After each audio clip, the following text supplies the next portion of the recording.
राधा वल्लभ श्री हरिवंश,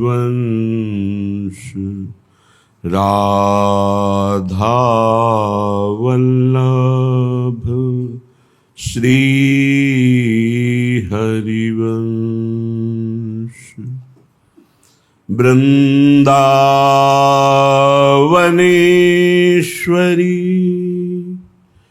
तवैव पदारविन्दं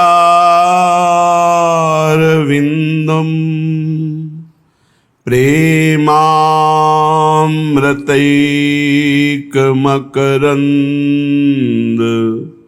रसौघपूर्णम्।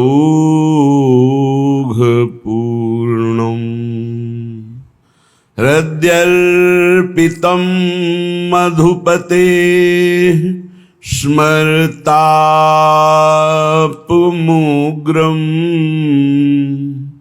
निर्वापयत् परम शीतलमाश्रयामि,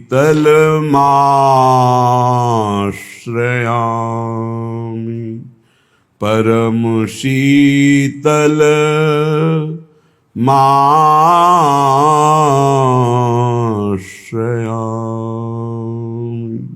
जय जय नित्य विहारिणी रानी, जय जय नित्य विहारिणी रानी। नित्य विहार निरंतर जाको, प्रीति परम रुचि मानी। जय जय नित्य विहारिणी रानी, नित्य विहारिणी रानी। जय जय नित्य विहारिणी रानी। आनंद अहलादिनी मिली दो, प्रेम प्रीति रस ठानी। जिनके पद नूपुर कल रोसों, शब्द ब्रह्म प्रगटानी। प्यारी जू के श्री चरणों के नूपुरों की झनकार से शब्द ब्रह्म का प्रादुर्भाव हुआ। आ उ मा ओम, इसी से समस्त त्रिभुवन का विस्तार हुआ है। आ ब्रह्म है, जैसे ब्रह्म सर्वत्र व्याप्त है, ऐसे हर अक्षर पे आ व्याप्त है। ये प्यारी जू की नूपुरों से प्रकट हुआ है। का खा गा आ सर्वत्र ब्रह्म की उपस्थिति है। प्यारी जू के श्री चरणों की नख कांति का तेज ऐसा प्रबल तेज है, जिस तेज में योगी जन ध्यान करते हुए लीन हो जाते हैं, पर प्यारी जू के चरण तक नहीं पहुंच पाते। ब्रह्म तेज को ज्योति जहां योगेश्वर धरें ध्यान, ताही को आवरण तहां नहीं पावे को जान। उस तेज को भेद कर तेजो रूप निकुंज एव कलयन नेत्रादि पिंड स्थितम, ये आचार्य सहचरी स्वरूप उनकी कृपा से इस तेज को भेदने की जो सामर्थ्य है वो मंत्र से प्राप्त होती है। कल्याण हो जाना, भगवत प्राप्ति हो जाना ये सहज है। नाम जप करते हैं, सतधर्म से चलते हैं, पर प्रिया प्रीतम की सहचरी बनकर उनकी सेवा में निरंतर रहना, समस्त सुखों की खान मोक्ष सुख को भी त्याग कर, लोक लोकांतर के सुख तो मोक्षाभिलाषी ही त्याग देता है, लेकिन प्रियालाल के प्रेम सुख की अभिलाषा, मोक्ष सुख की अभिलाषा का भी त्याग करा देती है। ये केवल निकुंज से जो आए हुए आचार्य रूप सहचरियां हैं, उन्हीं के प्रदत्त मंत्र में इतनी सामर्थ्य है कि तेज का जो आवरण है उसको भी चीर कर, उसको भी पार कर प्यारी जू के गोरे चरणारविंद तक पहुंच पावे। इसलिए यहां कह रहे हैं, आनंद अहलादिन मिली दो, प्रेम प्रीति रस ठानी, जिनके पद नूपुर कलरसो शब्द ब्रह्म प्रगटानी। भगवान शंकर त्रिकालज्ञ हैं। उन्होंने देखा कि अनेक मंत्रों का प्रादुर्भाव प्यारी जू के नूपुरों की झनकार से हुआ। राधा कृपा कटाक्ष में पढ़ लेना, अनेक मंत्र नाद मंजू, हाँ, नूपुरों के रव, नूपुरों की ध्वनि से जो स्खलित होता है, अनेक मंत्र प्रादुर्भाव प्यारी जू के चरण नूपुर से हुए। जाकी महिमा प्रगट वेद में, नेति ही नेति बखानी, ताको वैभव प्रगट निकुंज में, यहां अद्भुत खेल कहानी। जय जय नित्य विहारिणी रानी। जिसे वेद नेति नेति कहता है, इशारा करता है रसो वैशः रसम हृवाम लब्ध्वानंदी भवतु, वह परब्रह्म परमात्मा रस स्वरूप है। पर उसकी कैसी रसकेली है, कैसे रसभूमि में वो रसकेली करता है, कैसा रस स्वरूप है, ये वर्णन नहीं किया। इसके लिए नेति नेति कहा है। इसका वर्णन रसिकों ने किया है। वृंदावन नित्य विहार रस के रसिकों ने, जो रस ही की मूर्ति दो, रसिक लाडली लाल, रससों ही बिलसत रहें रस भरे नैन विशाल, इनको देखा। नेति नेति नहीं, इनको देखा, इनकी रसकेली को देखा, रसभूमि वृंदावन को देखा और अपने भी रस स्वरूप का अनुभव किया। इसलिए भगवत रसिक, रसिक की बातें रसिक बिना को समझ सके ना, क्योंकि वेद जिसे नेति नेति कहता है, निकुंज में उसकी जो रसकेली हो रही है, उसकी पहचान जब वेद वही भागवती के ऐश्वर्य को नेति नेति कहता है, तो महामाधुर्य रस तक तो पहुंच ही नहीं। जो रस नेति नेति श्रुति भाख्यो, ताको तय अधर सुधा रस चाख्यो। शाखा पत्र फूल फल सब, देखत ही सुखदानी। वृंदावन की लता, वृंदावन के फल फूल, खग मृग पशु पंक्षी, इनके दर्शन मात्र से माया दुख का नाश हो जाता है। अली माधुरी सब ही की मूल, ये श्री राधा महारानी। महामाधुर्य रस, प्रेम रस, उत्तम भक्ति रस और महाशक्ति, ये सब की मूल है श्री लाडली जो। अनंत शक्ति, अपार सामर्थ्य, मूल प्रकृति, आद्या शक्ति, सब इन्हीं के अंश हैं, सब इन्हीं के अंश। कैसे तुम्हें बता, अपनी जो महारानी जो हैं, ये सबकी मूल हैं। अली माधुरी सब ही की मूल, श्री राधा महारानी। महाप्रभु ने भी कहा है श्रीमद राधा सुधानिधि, ये जो श्लोक है ना, प्रेमणासन मधुरोज्जल हृदयम श्रृंगार लीला कला वैचित्रिर परमावधिर भगवता पूज्य कापी शता ईशानी च सची महासुख तनु शक्ति स्वतंत्रा परा श्री वृंदावन नाथ पट्ट महिषी राधे सेव्याम, मेरी सेव्या श्री वृंदावन नाथ पट्ट महिषी, और इन्हीं के अंश से सब महाशक्तियां प्रकट हुई। सबकी मूल श्री राधा महारानी। बड़े भाग्यशाली जिनको श्री किशोरी जी की दया दृष्टि से श्री धाम वृंदावन का आश्रय मिला, रसिकों का संग मिला, और जुगल नाम, जुगल मंत्र, जुगल उपासना, जुगल सेवा, ये अद्भुत सौभाग्य है। श्रीपाद प्रबोधानंद जी महाराज कहते हैं कि जो दृढ़ता पूर्वक रसिकों का संग और वृंदावन की उपासना का रंग, तो बोले ये नित्या निर्विकारा, वो नित्य स्वरूप को प्राप्त होते हैं। रोज का रोज विकार धीरे धीरे नष्ट होते जाते हैं। ये जो विकार हैं ये उन्माद पैदा करते हैं।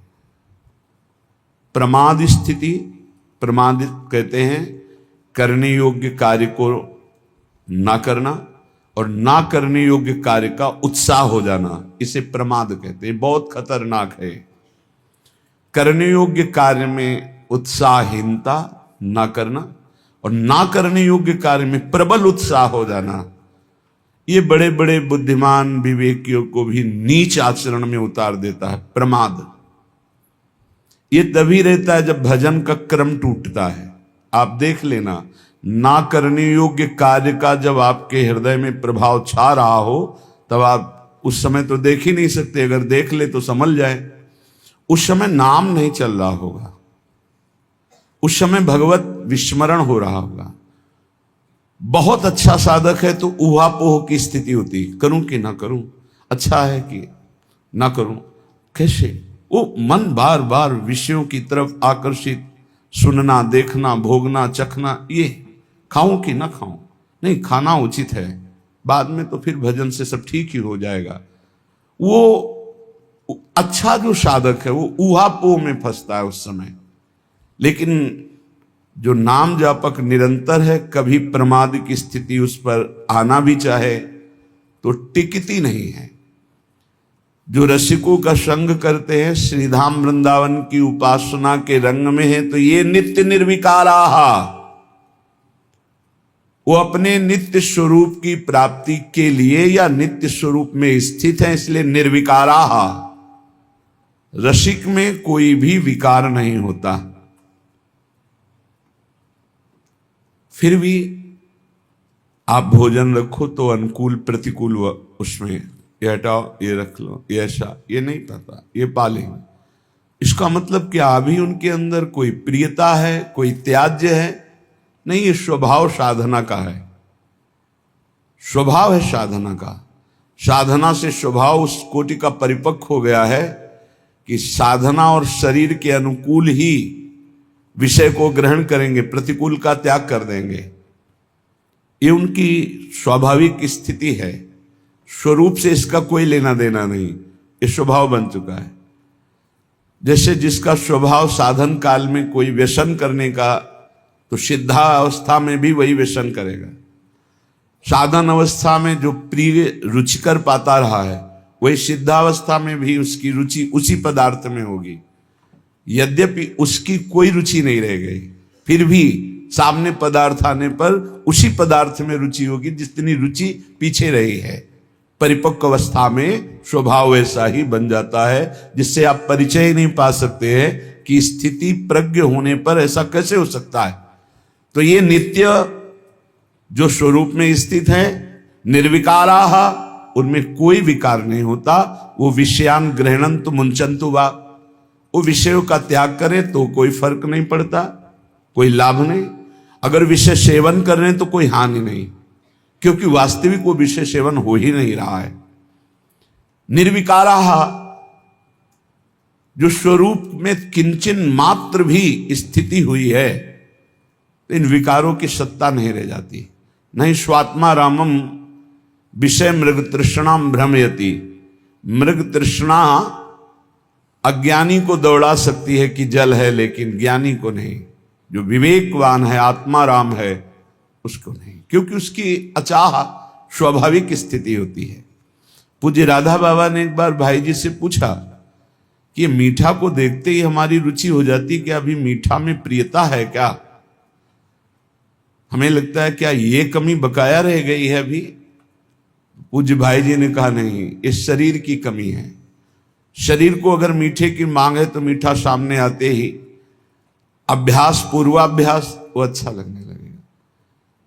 तो सिद्ध पुरुषों में भी ये रख दो, ये हटा दो, इसका मतलब उनके लिए कोई प्रिय अप्रिय नहीं है, पर वो स्वभाव साधन काल का वैसे ही चलता है। ये नित्या, वो स्वरूप स्थित, निर्विकाराः, वो निर्विकार स्थिति को, निरतिशय गुणाः, असमोर्ध गुण उसमें प्रकाशित हो जाते हैं।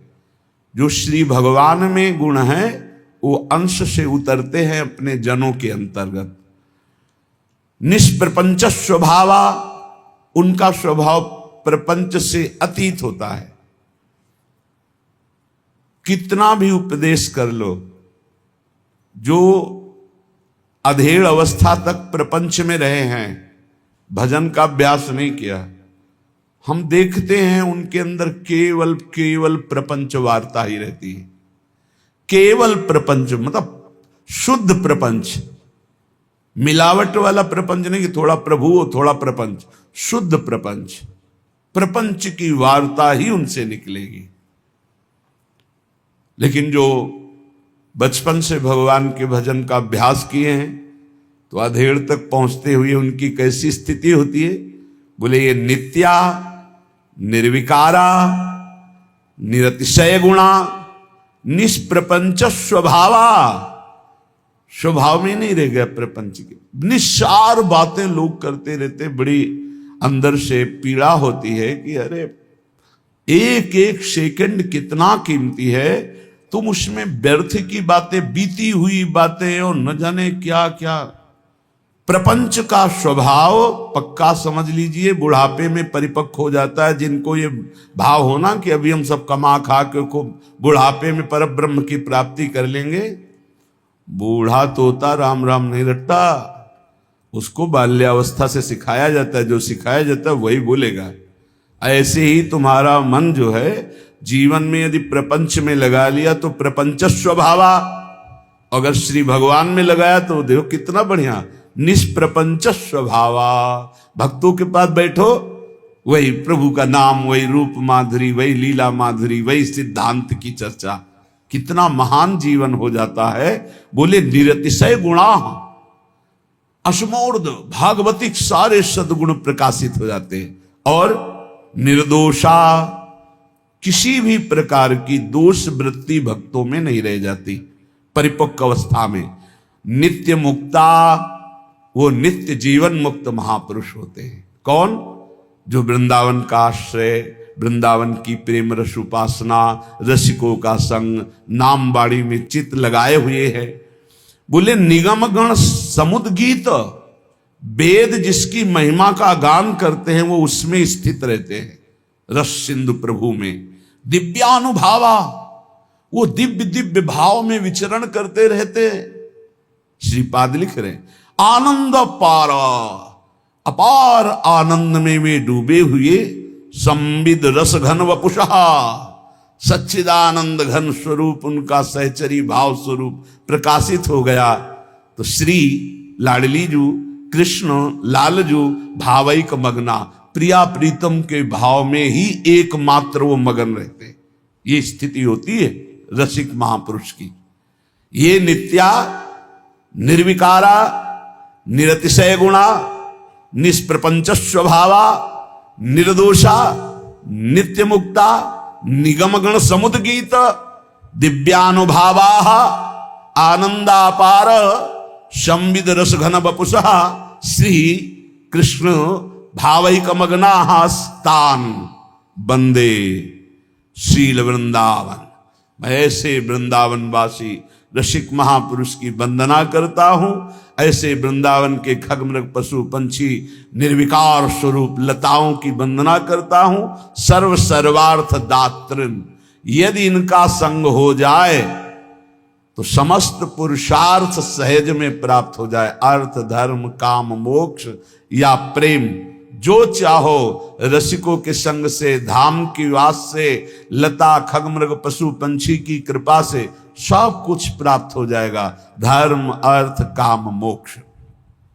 इसलिए श्री वृंदावन मवनी प्रकटम प्रकृते परात् परम सुरसम राधा माधो नित्या क्रीडम संत्यज सर्वमाश्रयत। हे भाई, पृथ्वी में परम पद प्रकाशित हो रहा है। वृंदावन, वृंदावन वास कर रहे हैं मानो हम परम पद में वास कर रहे हैं। श्री राधा माधव की ये नित्य क्रीड़ा स्थली है। इसका आश्रय पुष्ट तभी होता है जब हर आश्रय त्याग दिया जाता है, शरीर का भी आश्रय। अब मृत्यु का वर्ण कर लेंगे लेकिन धाम नहीं छोड़ेंगे। और आपको सच्ची बताएं, सब ठीक हो जाएगा। नहीं, आपको तो अमुक जगह जाना पड़ेगा तभी आप ठीक होंगे। नहीं जाऊंगा, मुझे ठीक नहीं होना, मुझे मरना है। कुछ नहीं बिगड़ेगा, कुछ नहीं बिगड़ेगा। जो औषधियों में सामर्थ्य है, यंत्रों में सामर्थ्य है, वो अनंत सामर्थ्यशाली भगवत धाम वृंदावन है।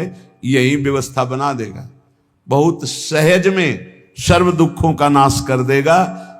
थोड़ा निष्ठा परिपक्व होनी चाहिए। वृंदारण्य मगण्य प्रभाव मनुभावयन् महाभावम गौर श्यामल दंपत्य विचल कंदर्प केलि भजेत अत्यवसेन्द्रियमपि माम सकल विधातोपि संसोच्यम अंगीकरोति राधा केलिवनम चेन महाकृतार्थोस्मि। जो वृंदावन में वास स्वीकार करके या आश्रय लेकर प्रिया प्रीतम का भजन करता है तो अगणित प्रभावशील महाप्रेम रस भाव का दान प्रिया प्रीतम उसके अंदर कर देते हैं। महाप्रेम रस, वो प्रिया प्रीतम की अविचल कंदर्प केली को इन्हीं नेत्रों से देखता है। कंदर्प केली, प्रेम केली। आज वन क्रीड़त श्यामा श्याम सुभग बनी निश शरद चांदनी रुचिर कुंज अभिराम। आज वन क्रीड़त श्यामा श्याम, देख रहा है उपास।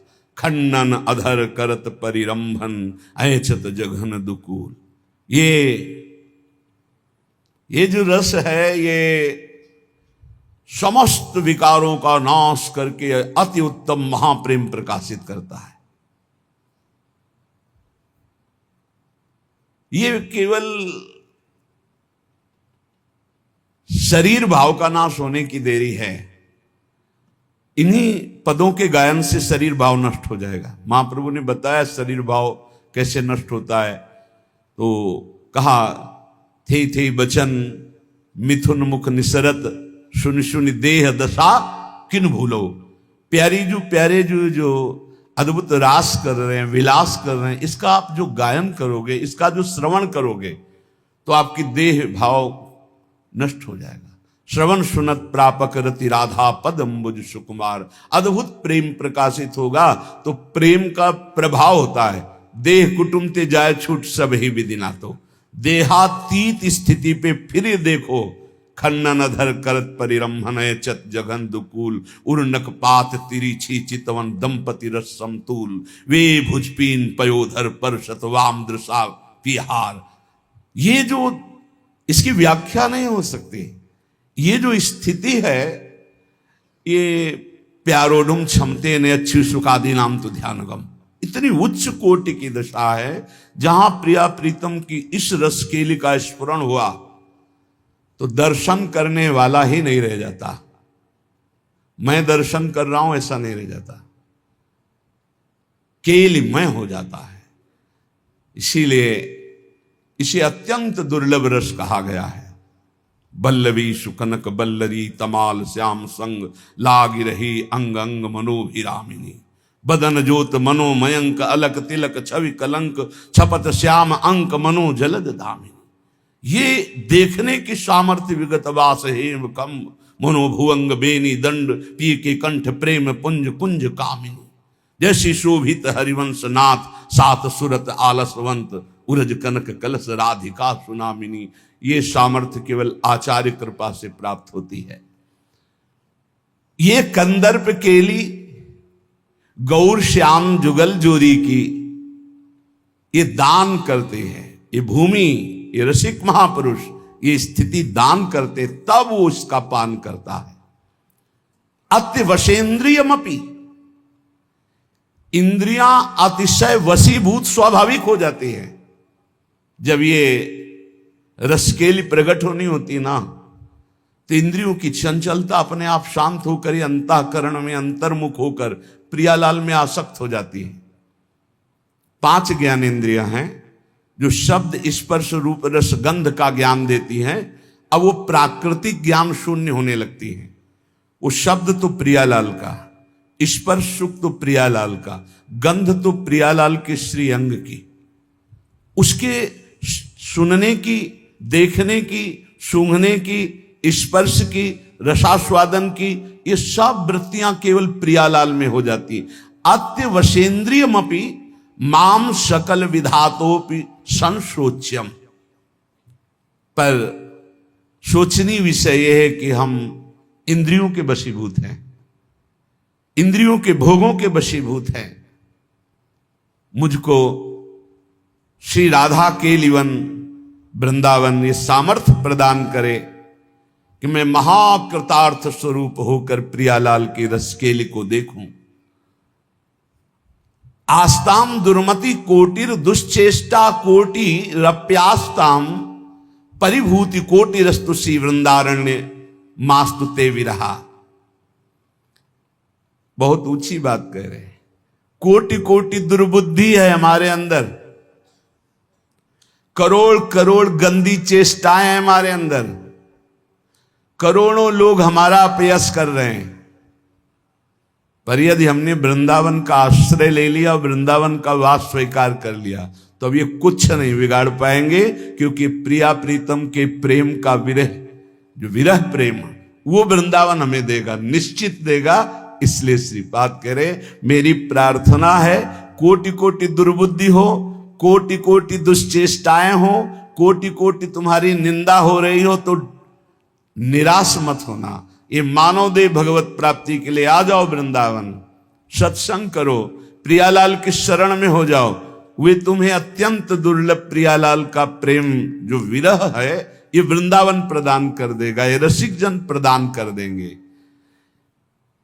सबसे ज्यादा फसाव मन का परस्पर विरोधी शरीरों पर होता है। आकर्षण, शरीर भोग की वृत्ति, ये प्रेम रस में डूबने नहीं देती। इसलिए आगे के श्लोक में इसके लिए बहुत निंदा की है। स्त्रीणाम्नि दुष्ट नरके विमूत्र श्लेष मपूयाद्यैः पूर्णे गते पिकरणे स्वावांत वन निवस राधिका रामे।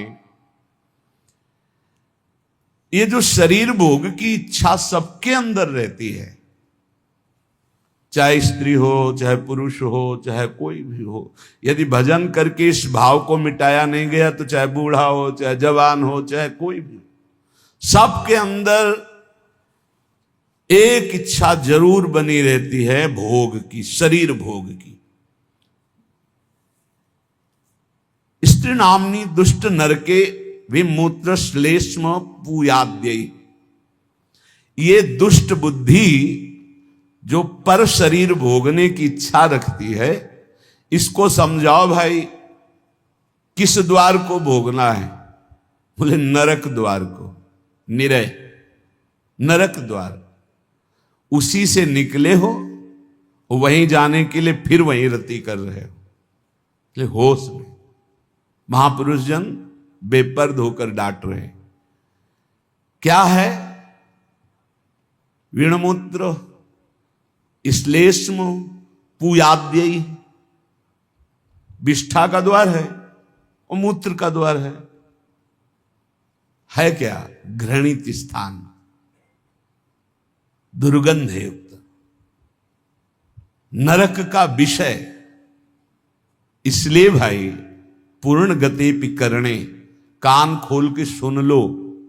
स्वावांतन निवश राधिका रामे, श्री किशोरी जी के इस रमण उपवन में यदि आप अपनी अंतिम सुधारना चाहते हो, चाहे जितने दुष्ट रहे हो, चाहे जितने दुष्ट आचरण किए हो, चाहे जितनी तुम्हारी निंदा रही हो, तुम्हें प्रेम मिल जाएगा। पर एक बात से वर्तमान में बचो, शरीर भोग से। मन तुम्हारा गंदा हो रहा होने दीजिए, इंद्रियां तुम्हारी गंदगी की तरफ जा रही हैं, परेशानी कोई बात नहीं, सब ठीक हो जाएगा। लेकिन गंदगी करने की चेष्टा मत करना। ये धाम की बात कह रहे कि अगर आप राधा रामे श्री किशोरी जी के इस महान प्रेम रमणीय वन में तुम्हें आश्रय मिला है, तुम्हें वास मिला है, तो शरीर भोग से बच जाओ, शरीर भोग की चेष्टा मत करना। स्पष्ट कह रहे कुछ नहीं है, पर बहुत आकर्षण इसी का है, बहुत आकर्षण है। वीणमूत्र श्लेष्म पूयाद्य ही, जिन द्वारों को स्पर्श करने के बाद कई बार रज लगा के हाथ धोना होता है, उसमें सुख खोज रहे हो। हमें लगता है इनके शरीर में सुख है, इनको लगता है उनके शरीर में सुख है, और दोनों सुख रहित पूरा जीवन व्यतीत कर देते हैं। सुख की खोज गलत नारकी गति में, दुष्ट नरके, ये स्वभाव दुष्ट नरक की प्राप्ति कराएगा। बचो, ऐसे संसर्ग से बचो जिसमें ऐसी भावनाओं की पुष्टता होती है।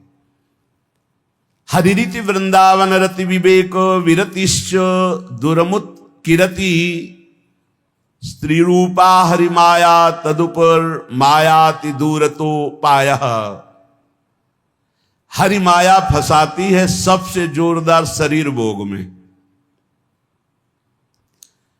और धामों में तीर्थों में तो ज्यादा, क्योंकि पाप बने तुम्हारी दुर्गति हो, नरक जाओ। देख लो, जितने भगवान के परम पावन धाम हैं, तीर्थ हैं, इनमें विशेषता शरीर भोग की सुविधा आपको बहुत मिल जाएगी, बहुत मिल जाएगी। बहुत सावधान, आए किस लिए हो, क्या करना है, ये ध्यान देना है। हरिरीति, ये हरि की माया है। हरि माया तदुपर मायाति दूरतो पायाः। ये भगवान की भक्ति में, भगवत प्राप्ति में, भगवत धामों में, भगवत तीर्थों में सर्वत्र पाई जाती है, क्योंकि हरि की माया किसी और की नहीं कि आप प्रवेश नहीं कर सकती। ये तो दिव्य वृंदावन में प्रवेश नहीं कर सकती, प्रगट वृंदावन में खूब धूम है। हरिद्वार चले जाओ, काशी चाहे जहां चले जाओ, ये तो खूब देखा है। काशी के घाटों में जहां अकेले बैठते थे, वहां देश विदेश की जोड़ियां आकर के, जोड़ियां की जोड़ियां ऐसे बैठी हुई विविध प्रकार के व्यसन कर रहे दिखाई दे रहा था। अपने को संभालो, लंका निश्चर निकर निवासा, और वहां विभीषण जैसा महाभागवत हुआ। अगर भक्ति करनी है तो लंका में भी भक्ति कर ली, और अगर भक्ति में ढिलाई रख ली तो धाम में भी नहीं कर पाओगे। यहां भी बहुतायत है, बहुतायत। ये बहुत समझने का विषय है, बहुत समझने का विषय। चाहे स्त्री शरीर हो, चाहे पुरुष शरीर हो, भगवत प्राप्ति के लिए बढ़िया दांव लग गया, वृंदावन का आश्रयवास मिला है, तो इसमें हरि माया जाल रचती है। भक्ति में, धाम में, तीर्थों में ऐसा मत समझो कि भक्ति में माया का प्रवेश नहीं हो सकता। नहीं, वो भक्ति बन के आ जाएगी, भक्ति बन के आ जाएगी, सेवा का भाव प्रकट करेगी, भक्त रूप धारण करेगी, क्योंकि जानती है भक्त हैं ऐसे तो फंसेंगे नहीं। तो माया का मतलब क्या है? जादूगरनी। बस समझना है कि भक्ति और माया का अंतर क्या, कैसे पहचानोगे कि माया या भक्ति? जाके संग कुमति मति उपजय करे भजन में भंग, ये माया है। चाहे वो वृत्ति हो, चाहे वो व्यक्ति हो, चाहे वो वस्तु हो, चाहे स्थान हो। जिस व्यक्ति वस्तु स्थान के संसर्ग से भगवत विस्मरण हो जाए, नियम संयम भ्रष्ट होने लगे, आपका चिंतन टूटने लगे, फौरन पकड़ो वो माया है। वो कोई भी हो, जिसके संग से संयम बने, भजन बनने लगे, नित्य दिनचर्या भागवतिक होने लगे, हमारा जीवन उज्जवल कांतिमय होने लगे, वो भक्ति है। वो चाहे किसी भी रूप में हो, वस्तु व्यक्ति स्थान किसी भी रूप में। इसलिए हरि भक्ति की प्राप्ति के लिए हरि माया से बचना होगा। विवेकवान वैराग्य रूपी अस्त्र से काट के फेंक देता है और अविवेकी इसी में डूब जाता है। बड़ी कृपा हुई, बहुत बढ़िया, जिंदगी भर तरसे हैं, अब मिल गया है, खान पान भोग सामग्री भोगो और नरक जाओ। योग से भोग और भोग से रोग, पहुंचो नरक। बहुत संभलने का खेल है, बहुत संभलने का। स्पष्ट कह रहे हैं, चाहे आस्ताम दुर्मति कोटिर दुश्चेष्टा कोटिरप्यास्ताम। बहुत ध्यान से सुन लो। तुम्हारी करोड़ों प्रकार की दुर्बुद्धियां रही हैं, करोड़ों प्रकार के दुष्कर्म किए हो, करोड़ों प्रकार से तुम्हारी निंदा हुई है। अब तुम वृंदावन आ गए हो, अब होश में हो जाओ तो तुम्हारे अंदर विराग प्रिया प्रीतम का प्रेम प्रकट हो जाएगा। इसमें बाधा पहुंचाने वाला क्या है? बोले स्त्री नाम निदुष्ट नर के विणमूत्र श्लेष्म पूयाद्य पूर्णे गते पिकरणे। कान खोल के सुन लो, मलमूत्र के द्वारों में भोग की वृत्ति रखना दुर्गति पाना है। हरिति वृंदावन रति विवेक विरतिश्च दुरमुत्किरति। स्त्री रूपा हरिमाया तदुपर मायाति दूरतोपाया। हरिरति हरि भक्ति प्राप्ति के मार्ग में चलने वालों को ये माया हरि भक्ति का रूप रख करके आती है। बहुत सावधानी की जरूरत है, बहुत सावधानी की जरूरत। देखो, पूतना ने ऐसा रूप रखा था कि हिम्मत ही नहीं हुई यशोदा मैया की या और किसी ब्रजगोपी की पूछ ले कि तुम कौन हो और कहां से आई हो। सब लालजू की तरफ ही इशारा करती जाती, क्योंकि इतनी सुंदरी वैभवशाली साक्षात लक्ष्मी जी मानो आ रही, तो बोले अपने प्रीतम से मिलने जा रहे, इशारा कर दिया। किसी की हिम्मत नहीं हुई। ऐसे ही जब माया किसी बड़े भक्त को छलती है, जब उत्तम साधक को छलने जाती, तो ऐसा वैसा रूप नहीं कि आप ऐसे रोक सको। हर ज्ञान, हर बात, हर उत्तर।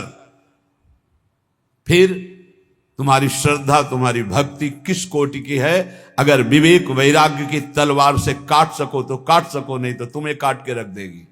यदि हरि का भरोसा है, अहंकार नहीं किए हो तो बचा लेंगे, अगर अहंकार है तो मुंह भरा गिरोगे। देवर्षि नारद जैसे महाभागवतों को भी परास्त करने की सामर्थ्य ये हरि माया रखती है। शिव विरंचिका मोह को है पुराण, अस जिय जान भजी माया पति भगवान। जो ज्ञानिन कर चिता परई, बरियाई विमोह बस करई, अज्ञानिन की तो कौन बात। इसलिए उत्तम कुरुते योषिदत दृष्टैव दुष्ट मदिरेव अतिवन वसति रसक्या हा वृंदारण्य किन्नु में भविता।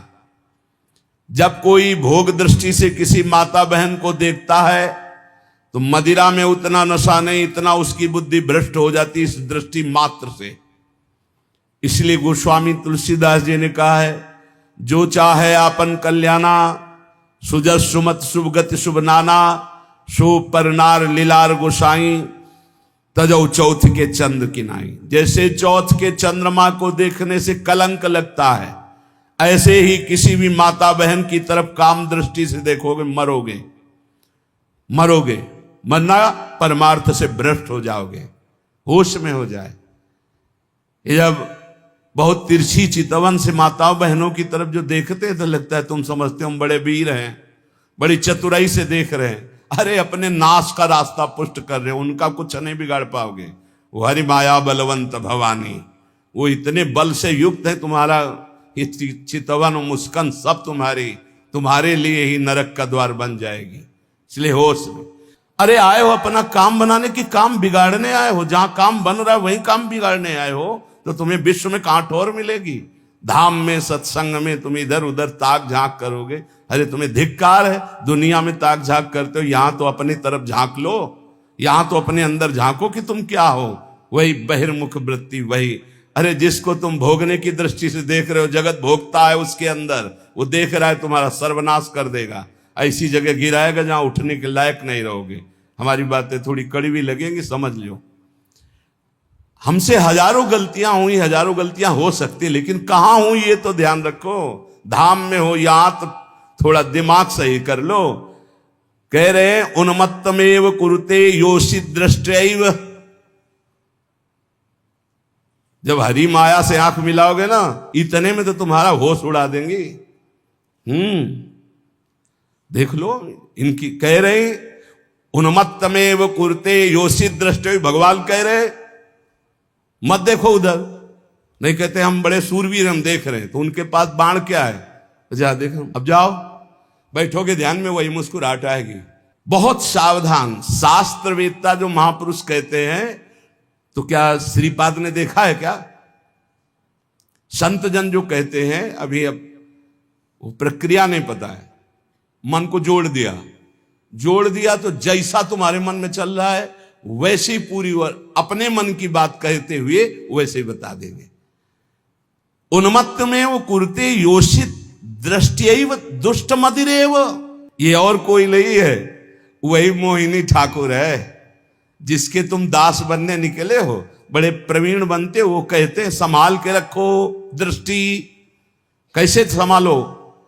बोले यो माम पश्यति सर्वत्र सर्वम च मयि पश्यति तस्याहम न प्रणश्यामि सच में न प्रणश्यति। ऐ मेरे साधक, ऐ मेरे दास, मेरे स्वरूप को देखो। एक भी देवता मोहिनी ठाकुर से मोहित नहीं हुआ था, क्योंकि पता था मेरा ठाकुर है। जब किसी माई दाई बहन को देखो तो उसके चरणों की तरफ देखो। गोरे गोरे चरणारविंद मेरी प्रियाजू के, मेरी प्रियाजू की सखियों के बलिहारी है प्रभु। और अगर तुम सूरवीर बन के आंख में आंख मिलाए तो कह रहे उन्मत्त में वो कुरते योषि दृष्टैव दुष्ट मदिरेव। आपकी बात क्या है? हम एक महात्मा की बात बता रहे हैं। इतना भजन कर रहे थे कि शरीर की सुधि नहीं थी, पूरे शरीर में दीमक लग गई थी। शरीर है ये दिखाई नहीं दे रहा था, केवल आंखें बीच बीच में खोल लेते थे तो दीमक झड़ जाती थी। च्यवन ऋषि, उनका नाम च्यवन ऋषि था। बहुत समय हो गया, प्रसंग नहीं पड़े। तो एक राजा की राजकुमारी अपनी सखियों के साथ उधर से निकली। तेजोमयी आंखें ऐसे ज्योतिर्मयी चमक रही थी। उनका ये बहुत चमकती हुई क्या है ये, और ऊपर से सब दीमक लगी हुई थी। तो ऐसे कांटा टाइप लिया ऐसे तिनका, और ऐसे ऐसे मारा तो उनसे रक्त निकलने लगा। अब वो तो कांप गई कि रक्त कैसे निकला। अब सबके मलमूत्र बंद कर दिए, पूरे राजा से लेकर जितना परिकर, जितनी सेना, सबके। च्यवन ऋषि ने हाहाकार मच गया। तो उनमें कुछ विद्वान लोग भी साथ थे। उन्होंने कहा किसी ब्रह्म ऋषि का अपराध है, ढूंढा गया अपराधी कौन है यहां, वन में किसी ऋषि का अपराध। तो राजकुमारी ने कहा कि अगर कोई ऐसी बात है तो मेरे द्वारा अपराध शायद बना है। एक दीमक का पिंड जैसा था, उससे दो ज्योति जगमगा रही थी और हमने उसमें, तो उससे रक्त सारे। बोले च्यवन ऋषि का ये पूरा क्षेत्र है, कहीं ऐसा तो नहीं किया च्यवन ऋषि को तुमने? चलो आगे गाय और ब्राह्मण करके च्यवन ऋषि से बंधना। महाराज सबकी लघुशंका सोच खोल दियो, बंद कर दिए सबके। अब कितनी देर भाई, 6 घंटे 8 घंटे में सबके। महाराज शर्त कैसे खुलेगी आप बस बताओ। शर्त सुकन्या, राजकुमारी का नाम सुकन्या, सुकन्या दे दो। राजकुमारी से कहा अब राजकुमारी ना कैसे, अपराध तुमने किया ऋषि की सेवा में, तुम्हें उन्मत्तमेव कुरुते योषित दृष्टैव दुष्ट मदिरैव। जाओ सबके लोग शंका सोच खुल जाए, जाओ अब सब यहां से। वो तपस्या के द्वारा महल वैभव और अपना स्वरूप प्रकाशित किया जो देवराजेंद्र के पास भी नहीं। तपस्या का प्रयोग कहां होने लगा, कहां गया तपस्या का, माया में। ऐसे ही महाराज हमारे पड़ोसी सौभरी जी महाराज, सिवार लग गई थी शरीर में और यमुना जी में समाधि। मछली को देखा खेलते हुए, मैथुन करते हुए, देख लो मोबाइल देखने वालों। जब मैथुन मछली का देखा तो महाराज को लगा कि है कोई सुख। बताओ, अभी तक जल में हजारों वर्ष समाधि लगाने वाले महात्मा ब्रह्म सुख का वो अनुभव और मछली के मैथुन सुख को देखकर सोचा अब तो इस सुख का अनुभव करेंगे। तो अब सामर्थ्यशाली महात्मा कहां जाए, तो छोटे मोटे घर गृहस्थी के पास थोड़ी गए, चक्रवर्ती सम्राट राजाधिराज मानधाता के पास। दुर्गंध आ रही थी मछली किसी शरीर से, सिवार पानी के अंदर की, हड्डी हड्डी थी, गाल चपके हुए, आंखें तेजोमयी, देख के डर जाए आदमी। महाराज तो मानधाता बहुत बड़े प्रतापी राजा हुए हैं। महाराज आज्ञा कीजिए। बोले विवाह करना चाहता हूं। बोले आदेश कीजिए, किससे कराए? बोले आपकी राजकुमारी से। 50 कन्या थी। घबरा गए कि ऐसे महात्मा के लिए अगर राजकुमारी समर्पित कर दी तो मतलब राजकुमारी का जीवन क्या होगा, महलों में पल। तो उन्होंने कहा महाराज जो तुम्हें राजकुमारी पसंद हो पसंद कर ले आप उसे, क्योंकि जानते थे ना बोले कि सांप हो तो सांप कौन भोगे, इनको पसंद ही कौन करेगा। बोले महाराज जो तुम्हें पसंद कर ले। तो समझ गए सौभरी जी, तपस्या के द्वारा ऐसा रूप बनाया। मंत्री ने जाके कहा महाराज सौभरी पधार रहे हैं, जो राजकुमारी पसंद करना चाहे पसंद कर ले। जो पधारे तो खुशबू से पूरा महल भर गया, तेजो रूप। 50 ने कहा हम वरण करेंगे। बोले चलो। मानधाता से कहा 50 पुत्रियां तुम्हारी तय। मानधाता के सामने सौभरी ऋषि और उनके सामने दिव्य रूप। मानधाता ने कहा रहेंगी कहां? बोले कल आ जाना यमुना किनारे। ऐसे अमरावती नगर से भी श्रेष्ठ पुरी की रचना की। सेवक, हाथी, घोड़ा, रत्न, वैभव सब। फिर 50 से 500 हो गए धीरे धीरे। तो जब बैठे थे वो अगल बगल छोरी छोरा खेल रहे थे, तब उनको ध्यान आया इन्हीं से बचने के लिए तो यमुना में समाधि लेते थे। तब उन्होंने एक श्लोक गायन किया, संगम त्यजेत मिथुन व्रतिनाम मुमुक्षु सर्वात्मना न विसजेत बहिरेन्द्रियाणि एकश्चरण रहश्चित्त मनंत से युंजीत तद व्रतिषु साधिषु चेत प्रसंगः। ऐ मोक्ष धर्मावलंबी साधु, कभी किसी जीव को मैथुन करते हुए मत देख लेना, न जिसे हमारी दुर्गति हुई तुम्हारी पक्की हो जाएगी। मोबाइल वाले, क्योंकि ऐसे थोड़े जल्दी सहसा दृष्टि नहीं जाएगी, पर मोबाइल में एकांत में चली जाएगी, चिटकिनी बंद। बोले क्या? बोले हमारा एकांत भजन का समय है। अब सर्च करके जो देख रहे हैं तो वो तुम्हारा सर्वनाश कर देगा। मछली की क्रीड़ा से मेरी ये दुर्गति हो गई, बोले तुम्हारी क्या होगी। इसलिए संगम त्यजेत मिथुनम व्रतिनाम मुमुक्षु, जो मैथुन धर्म से युक्त प्राणी, इनका संग त्याग दो, इनका दृश्य मत देखो, इनका संभाषण मत सुनो। सर्वात्मना न विसजेत बहिरेन्द्रियाणि, इंद्रियों को खुला छूट मत दे दो, अंतर्मुख रखो, एकस अकेले रहो। चित्त मनंत से, चित्त को ईश्वर में सदैव लगाओ। अकेले का मतलब आंतरिक वृत्ति से। गुफा में भी प्रपंची बहुत समाज में ही रहता है, और प्रपंच में रहता हुआ साधक भी अकेला रहता है। सदैव चित्त को अपने इष्ट में लगाते रहो, किसी का संग न करो, और संग करो तो किनका? तद्व्रतेषु, जो भगवत व्रत धारण करने वाले साधु जन हैं, भक्त जन हैं, उनके बीच में रहो। ये बाढ़ है, इस बाढ़ के अंदर बच जाओगे। साधु समाज की बाढ़ में बहुत बचत होती है। अगर हम गिरने जा रहे हैं तो दूसरा हमें थाम लेगा। इसलिए कह रहे हैं उन्मत्तमेव कुरुते योषि दृष्ट्वैव दुष्ट मदिरेव। दृष्टि मिलाना बंद कर दो, दृष्टैव दुष्ट मदिरेव। बस गए, पाताल का रास्ता पक्का। 5 बाण है उसके, 5 संधान कर दे तो शंकर की समाधि भंग कर दी। तुम तो जीव हो, शिव की समाधि भंग कर दी। औरों की तो बात जाने दो, अपने स्वरूप में आ जाए काम ना। हाँ, तो जो ब्रह्म में देखत रहे, देखे चराचर नारीमय, जे ब्रह्म में देखत रहे। अबला बिलो कई पुरुषमय, पुरुष सब अबलामयम। दुई दंड भरी ब्रह्मांड भीतर, काम कौतुकयम। कोई साधारण वीर है? देवाधिदेव महादेव की समाधि भंग कर दी। तब उन्होंने कहा त्रिभुवन में ऐसा कौन? तो देखा आम के पेड़ में छुपा बैठा, तीसरा नेत्र खोला, राख का ढेर हो गया। अब वो तो शिव हैं, तुम्हारे है तीसरा नेत्र?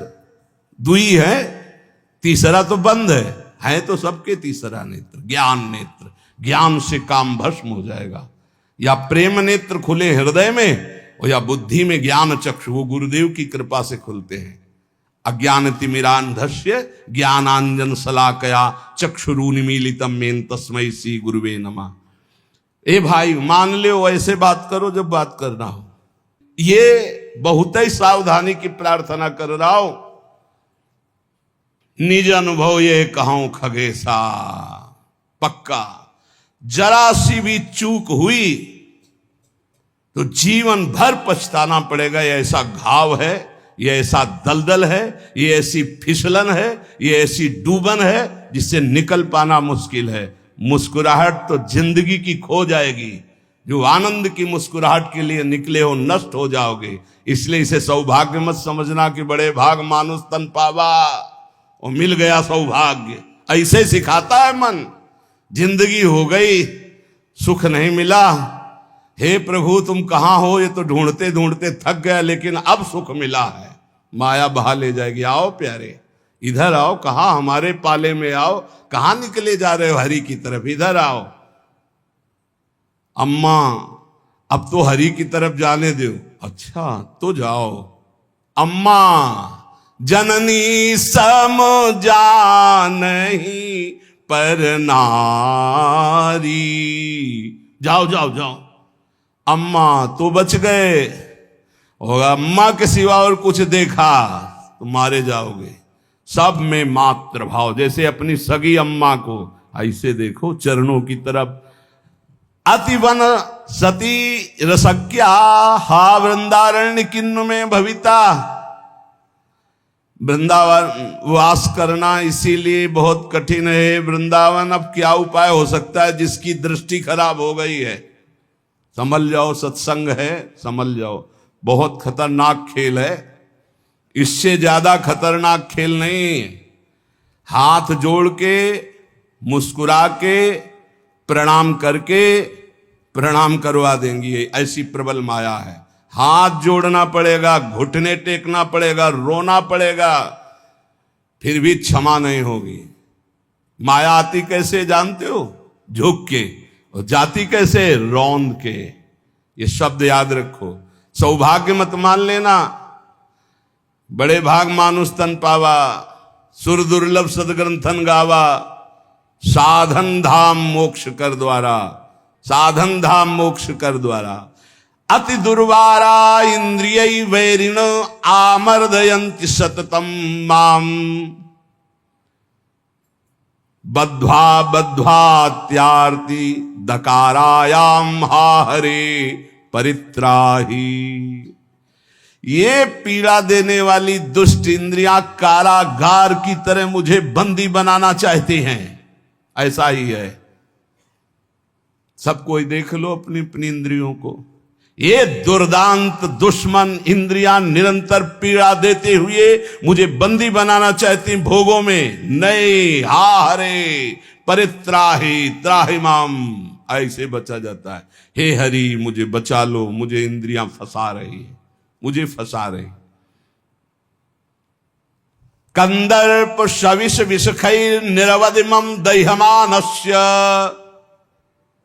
शिकारी वीणा वादन करता है हरिण पहले बुलाने के, इतना मधुर वीणा वादन साधु बन के बजाता है। हिरन बेचारे नजदीक आ जाते हैं, पास में ही धनुष बाण मारा खींच के, वही ढेर हो गया। कंदर्प शविष विषखैर, ये शरीर है वीणा का, कामदेव की वीणा वादन का शरीर का आकर्षण करके, और निरवधिमम दह्यमानस्य विषखैर, काम बाण का संधान किया, ढेर कर दिया। बड़े बड़ों को इतिहास साक्षी है, इसलिए पहले वीणा वादन से ही बचे।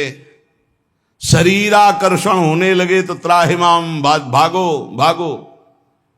अगर आपको अपना सुंदर बनाना है तो परम सुंदर श्री हरि का ध्यान करो, प्रियाजू का ध्यान करो, संयम से रहो, तब तो समझ। अच्छा, हमारी सुंदरता तभी काम की जब सुंदर शिरोमणि प्रभु हमें स्वीकार कर ले। ये मरण धर्मा शरीर दीजेंगे तो क्या करेंगे, क्या करेंगे, क्या दे देंगे मरण धर्मा। इसलिए अति दुर्वारा इंद्रिय वैरिण आमर्दयंती सततम माम। गौर से देखो तो प्रभु दिखाई देने चाहिए, अन्यथा कुछ नहीं है इनमें। कौन सा सुंदर रूप है, कहां सुंदरता है, कहां सुंदरता रह गई है। बहुत विचित्र स्वभाव। आज जो हमारे समाज का स्वरूप बिगड़ता चला जा रहा है, बुरा जरूर लगेगा, लेकिन बाबा जी हैं, अगर हमारी बात नहीं तुम्हें समझ में आएगी तो तुम्हारी हिम्मत नहीं कि कोई कहे, इसीलिए हिम्मत से कह रहे हैं। ए भाई, ये अंग प्रत्यंग ढकने के लिए है, अंग प्रत्यंग ढकने के लिए। इनकी पवित्रता, इनकी उज्जवलता, इसको आप बिखेरो मत। आपका चरित्र महान तो आपका जीवन महान हो जाएगा। इससे आप महान नहीं बन जाओगे, इससे महान नहीं बन जाओगे। नहीं, जितना पवित्रता, गांव के बड़े बूढ़े से, अब हमें तो पता नहीं, लेकिन हम अपने सामने देखा है इतना तुरंत हो गया। बूढ़ी बूढ़ी का पानी लाना तो पानी, घर में घुसेंगे तो ऐसे पूरा घर सावधान, एकदम ऐसे। बड़े बुजुर्ग, मर्यादाएं थी, पवित्रता थी, उसी का परिणाम राष्ट्रभक्त, भगवत भक्त, प्रेमी संतानें होती थी, चाहे बच्चा हो चाहे बच्ची हो, एक से एक उज्जवल कीर्ति वाले। आज बच्चा बच्ची ऐसे हो रहे हैं, अपने माता पिता को पीट रहे हैं, अपमानित कर रहे हैं, मनमानी आचरण कर रहे हैं, और कह दो तो ऊपर से अंकुश आ जाए। तुम होते कौन हो कहने वाले, कौन होते हो कहने वाले? कोई किसी को कह नहीं सकता। नहीं, हम इसलिए कह सकते हैं कि हम शास्त्र, संत, गुरुजन, इनका अधिकार है समाज पर, और समाज का इनके ऊपर अधिकार है। अगर हम गलत हैं तो पूरा समाज विरोध कर सकते हो, और अगर तुम गलत हो तो हम पूरे समाज का विरोध कर सकते हैं। धर्म के मार्ग का उपदेश करने वाला धर्मेश, जो धर्म गुरु पर बैठा हुआ या उपदेश करता, अगर गलत है तो पूरा समाज उसका विरोध करने का अधिकार रखती है, और अगर वो समाज को सुधारने के लिए तो पूरे समाज का विरोध करने का वो अधिकार रखता है। ऐसा नहीं कि 10,000 एक पक्ष में हो गलत मार्ग में, तो वो अकेला ब्रह्म ऋषि 10,000 का विरोध कर सकता है। धर्म शास्त्र ऐसा आदेश करता है। आप विचार करके देखो, भगवान श्री राम जी को आदेश हुआ, तापस वेश विशेष उदासी, 14 वर्ष राम वनवासी। भगवान नंगे पैर सारी, लेकिन कैसी मर्यादा से सियाजू को, जहां नाव पे चढ़ाना है तो सीय चढ़ाई चढ़े रघुराई। आगे जानकी जो हर व्यवस्था, हर सोच, थोड़ी सी चूक जानकी जी की तरफ से लीला विस्तार के लिए लक्ष्मण जी को उपस्थित वचन दिला के गए थे कि एक क्षण के लिए जनक नंदिनी को अकेला मत छोड़ना, पर जानकी जी ने जाओ, राम जी संकट में, तो उनका काल के भी महाकाल का संकट कौन, माता आप ऐसे वचन मत बोलो। तो उनका, आप मुझे समझ में आ रहा है भगवान कोई लीला करना, ऐसे रेखा खींची और कहा मां इस रेखा को क्रॉस मत करना, इस रेखा को किसी की सामर्थ्य नहीं त्रिभुवन में कि क्रॉस करके आपको छू ले। लेकिन लक्ष्मण रेखा को पार, हर समय तो आप इन बातों पर ध्यान दीजिए। रामचरितमानस की कैसी पोशाक होनी चाहिए, कैसी व्यवस्था होनी चाहिए, कैसी चाल ढाल होनी चाहिए, हमारा जीवन कैसे मंगलमय हो सकता है। उस पवित्रता का ही प्रभाव था कि इतना त्रिभुवन को भयभीत कर देने वाला रावण जानकी जी के सामने नेत्र नहीं मिला सकता था, और अशोक वाटिका में जाके रखा, बार बार मनाता रहा। और जब उठाया था तो ऐसे नहीं उठाया था, सीता चरण बंदी सुख माना। हे जगत जननी, मैं जानता हूं यद्यपि मैं जो कृत्य कर रहा हूं अपने विनाश के लिए, अपने मंगल के लिए कर रहा हूं, पर मैं जानता हूं कि आप कौन हैं, इसलिए मेरा प्रणाम स्वीकार करें। और जब तक आप लंका नहीं पहुंचते तब तक हम असुरों का उद्धार होगा ही नहीं, इसलिए हम अपने उद्धार के लिए आपको ले जा रहे हैं। और ले जाकर के अशोक वाटिका में रखा था, ना कि जहां महल में और रानियां थी वहां भी रख सकता था, लेकिन नहीं, शुद्ध अशोक वाटिका में। और राक्षसियों का पहरा, और त्रिजटा जी को जानता था, वो कोई साधारण नहीं था। जिस समय खर और दूषण मारे गए, सूचना पहुंची खर दूषण मारे गए, अच्छा, खर दूषण मूषम बलवंता मार सके को बिनु भगवंता, बिना भगवान के इनको कोई, भगवान आए तो भजन न होए तामस देहा। मैं राक्षसी स्वभाव का, तामसिक वृत्ति का हूं, भजन तो होगा नहीं। अब कैसे इनसे, अब इनसे मन वचन कर्म से बैर करूंगा, और बैर के द्वारा परम पद प्राप्त। और ऐसा दृढ़ निश्चयी कि जब गर्दन अंतिम में कटी तो कहा राम रन हतो पचारी, श्रद्धा से लई बैर से पुकारा, कहा राम रन हतो पचारी। जिस समय जनकपुर में यज्ञ हो रही थी, धनुष यज्ञ, सब पहुंचे थे, ये भी पहुंचा, बाणासुर भी आए हुए थे, कुछ मांगलिक गुरु चर्चा हुई, क्योंकि दोनों के गुरु एक ही हैं, भगवान शिव। कहा आप भी तो धनुष उठाने आए, बोले नहीं, इस धनुष उठाने में कौन सी बात है, जब 20 बार कैलाश सहित भगवान शिव और पार्वती को उठा लिया तो उनका ये धनुष है। मैं धनुष उठाने नहीं आया, मैं धनुष उठाने वाले को निमंत्रण देने आया हूं। बोले कौन है यहां धनुष उठाने वाला? बोले पहले भगवान श्री राम जब विश्वामित्र जी के साथ पधारे तो रावण ने दृष्टि मिलाई और कहा कि ये नेह निमंत्रण नहीं दे रहा हूं, ये बैर निमंत्रण दे रहा हूं। ये धनुष आप ही भंग करेंगे, सीता जी आपको ही मिलेंगी, लेकिन मैं सीता का अपहरण करूंगा और तुम्हें रुलाऊंगा, और तुमको ये जो टांगे हुए और सारंग धनुष, इसी से निकले हुए बाणों से संपूर्ण लंका का उद्धार करना होगा। मैं यही कहने आया हूं।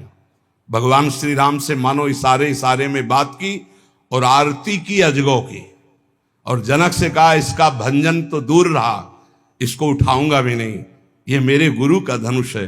प्रणाम करके परिक्रमा करके दोनों चले गए थे। ये अतिरथी वीर बाणासुर और महान पराक्रमी रावण, ये ऐसे उठाए भी नहीं थे। ऐसा नहीं कि उठाने की चेष्टा की, नहीं, ऐसा नहीं, वंदना की, परिक्रमा की और चले गए थे। और भगवान राम को कहा था तुम्हें निमंत्रण देता हूं, आकर पूरी लंका का उद्धार आपको करना है, इसलिए सीता जी से ब्याह तो आप करो और वास मेरे यहां करेंगी, क्योंकि इन्हीं के चरणों के प्रताप से ऐसी अपावन लंका पावन होगी। उन्मत्त में वो कुरते योषित दृष्टि दुष्ट मदेरे, जो हमारा शास्त्र कहता है उसको ध्यान दो। कभी किसी भी माता बहन से बात करनी हो तो चरणों में देखे। देखो भगवान तो सर्वत्र विराजमान है। जिस समय भगवान ब्रह्मा जी ने सृष्टि रचना प्रारंभ की तो सनक सनंदन सनातन सनत कुमार प्रकट हुए, उनसे कहा सृष्टि रचो, बोले शब्द ही नहीं, ये शब्द ही नहीं, हमारी सृष्टि में ही नहीं, हमारे चिंतन में ही नहीं। हर समय समाधिस्थ हरिशरणम। फिर और ऋषि प्रकट किए, सब अपने स्वरूप में स्थित। तब फिर अपने शरीर के दो भाग किए, एक में महाराज मनु और एक में शतरूपा। फिर ये परस्पर ऐसा आकर्षण प्रकट हुआ जिससे सृष्टि वर्धन नहीं, सब ब्रह्म स्वरूप, सब भजनानंदी। भजन में ही डूबने के लिए। तब ब्रह्मा जी ने अपने शरीर के दो भाग किए, वामांग से शतरूपा और दाहिनी भाग से महाराज मनु, और यहां से फिर ये मैथुन सृष्टि प्रकट हुई। जिसे भगवत मार्ग में, चाहे वो गृहस्थ हो या विरक्त, गृहस्थ है जिससे पाणिक ग्रहण मात्र किया है उससे, विरक्त है तो संपूर्ण चराचर जगत में अपने इष्ट का भाव रखते हुए चलना है। नहीं तो अति दुर्वारा इंद्रिय वैरिण आमर्दयंती सततम माम। देखो, जब अच्छा साधक कहीं गड़बड़ हो जाता है तो वो अपने जीवन को ही नष्ट कर देता है। ये अपने वृंदावन की बात है कि उधर पानी घाट की तरफ कोई साधक एकांतवास करता। अभी हमसे कल प्रश्न हुआ कि नए साधक को एकांतवास करना चाहिए या सत्संग साधु समागम। तो हम कहा नए साधक को सत्संग साधु समागम करते हुए थोड़ा समय एकांतवास करना चाहिए। जैसे आप आ रहे तो घंटे, 2-4 घंटे, 6 घंटे आपका एकांत में कमरे में भी, और हर समय आप घेरे के अंतर्गत हो। अकेले रहने में, वो भी साधक को साधन में एकांतवास बहुत सावधानी का करना है। मोबाइल तो बहुत ही घातक है, बहुत ही सहायक है। अगर मन चंचल हो रहा है, आप सत्संग लगा लो। मन चंचल को शांत कैसे करें, सैकड़ों सत्संग इस विषय के पड़े हुए हैं। अगर आप सावधान नहीं तो फिर मन चंचल होकर विषय सेवन में ले जाए। अब वो रोज मोबाइल का गलत प्रयोग देख रहे थे, उनको घृणा हुई अपने जीवन से और उन्होंने अपना जीवन शांत कर लिया यही वृंदावन में। क्या फायदा हुआ? जीवन शांत होने से क्या भगवत प्राप्ति हो गई? अगर सत्संग मिलता होता तो कम से कम इतनी हिम्मत तो हो जाती कि मोबाइल को ईंट से कुचल देते। अपने को क्यों शांत किया? अपने को तो आज सुधारा जा सकता है, अपने को तो बचाया जा सकता है विषय सेवन से। इसलिए बहुत सावधान, नहीं कभी आपका मन जो गलत मार्ग में शिक्षा दे रहा वही आपको नष्ट कर देगा। बहुत सावधान। कलिकाल है ऐसा, यंत्रों में एक क्षण में आप संसार की गलत बातें देख सकते हैं। वो बहुत बुद्धि को नाश करने वाला है, बहुत बुद्धि। छोटे छोटे बच्चे बताते हैं कि हमारी दुर्दशा इससे हो गई। इसलिए कंदर्प शविष विषखैर निरवधि मम दह्य मानस्य। जब कोई किसी माता बहन की तरफ या विपरीत शरीर की तरफ देखता है तो कामदेव उसी समय विशिख अपने बाणों का संचार करता है। हाय, कैसे उसे शांति मिल सकती है जिसके हृदय को काम ने बेध दिया है, क्योंकि सतत चिंतन उसका चालू हो जाता है और बड़ी दुर्दशा हो जाती है, बड़ी दुर्दशा हो जाती है। मतलब इतना दुर्दशा और किसी विकार से नहीं होती जितनी काम विकार से होती है। इसलिए गोस्वामी जी ने भगवान से प्रियता के लिए मांगा है, काम ही नारी प्यारी जिम लोभी जिम प्रियदाम। तो उपासक सावधान रहे।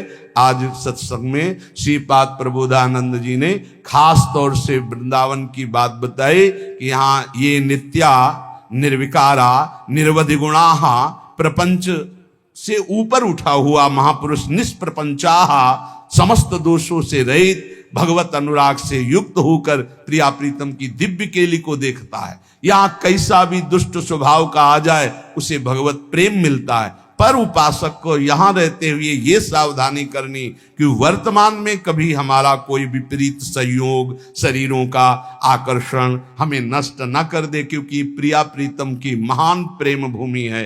अपने को इस बात के लिए संभालना है। बहुत जन्म हम लोग गिरते रहे, बहुत जन्म पतित होते रहे। अब थोड़ी हिम्मत कर ले, भगवत मार्ग में थोड़ी हिम्मत से चल ले। 2 मिनट संतवाणी हम लेंगे, क्योंकि इसी प्रसंग से मिलते हुए वचन महापुरुषों के हैं। उपासक को सावधानी ये रखनी है कि जब तक तुम्हारे शरीर में बुढ़ापा नहीं आता, कोई असाध्य रोग नहीं हो जाता, तुम्हारी इंद्रियां बलवान हैं, तब तक तुम अपनी इंद्रियों को गलत आचरणों में मत उतारो और अपने कल्याण के लिए उपाय कर लो। नहीं बुढ़ापे में या असाध्य रोग में या इंद्रियां जब निर्बल हो जाएंगी तब तुम कुछ नहीं कर पाओगे। जो मनुष्य दूसरे प्राणियों के शरीरों की हिंसा करके या हिंसा करवा के या हिंसा का अनुमोदन करके अपने शरीर को पुष्ट करता है, जैसे पशुओं को लाके काट के फिर खाना, बोले हम काटते तो नहीं, दुकान से ले आते हैं, तो दूसरा, हम लाते भी नहीं है, मंगवा लेते हैं, तीनों को बराबर नरक मिलेगा। कर्ता प्रेरक अनुमोदन, प्राणियों की हिंसा करना, हिंसा करवाना, हिंसा का अनुमोदन करना, ये स्वभाव भगवत मार्ग से बिल्कुल विपरीत ले जाएगा। संतों की बातें, भगवत भक्तों की बातें, शास्त्र की बातें जहर जैसी लगेंगी ऐसे लोगों को, और अगर सुन लिया श्रद्धा से तो सुधार भी हो सकता है। किसी भी तरह से किसी भी जीव को मार करके खाना जो हमारे शास्त्र के विरुद्ध है, वो तुम्हारे लिए हिंसा बहुत बड़ा पाप होगा। जीव तो सब में है, जीव बिना जीवे नहीं। मूरी में भी जीव है, गाजर में भी जीव है, आलू में भी जीव है, अरहर के पेड़ में भी जीव है, उर्द के भी पेड़ में, गेहूं के भी पेड़ में, लेकिन वो हमारे खाने के लिए शास्त्र सम्मत है। लेकिन ये दूसरे अन्य जीवों के मारकर खाने की बात मानव शरीर के लिए नहीं, राक्षसी भाव के लिए, जो राक्षस है उनके लिए है। संसार में जितने भी जीव हैं, मन से, वचन से, शरीर से जब किसी को दंड नहीं दिया जाता तो अपने सारे पाप नष्ट होने लगते हैं और उसे कोई भी दुख भोगना नहीं पड़ेगा।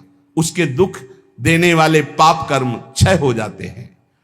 सभी जीव को चाहिए कि ये बात समझ लें, सब यहां जीना चाहते हैं, सब अपने शरीर को सुखी रखना चाहते हैं। अगर किसी भी प्राणी को तुम मारते हो या उबालते हो या खाते हो तो तुम्हारा नाश निश्चित है, तुम्हारी दुर्गति निश्चित है। अपने स्वार्थ के लिए, काम से, क्रोध से, भय से यदि किसी को पीड़ा पहुंचाते हो, काम से, चार लोग मिलकर किसी के साथ ऐसा अभद्र व्यवहार करना या मार देना या ऐसा कर देना, तुम ये सत्य समझ लीजिए कि तुम्हारी दुर्गति पक्की है। ये महापुरुषों के वचन है।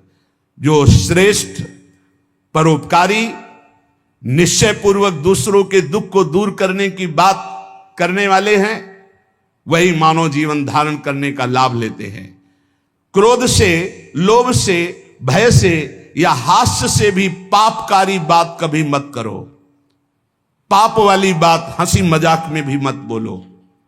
जो साधक आत्मज्ञान प्राप्त करना चाहता है, उसे चाहिए सत्य बोले, परमित बोले, थोड़ा बोले, और संशय रहित बोले, परिपूर्ण स्पष्ट बोले, अनुभूत बोले, और वाणी को चंचल ना होने दे, मर्यादा से बोले।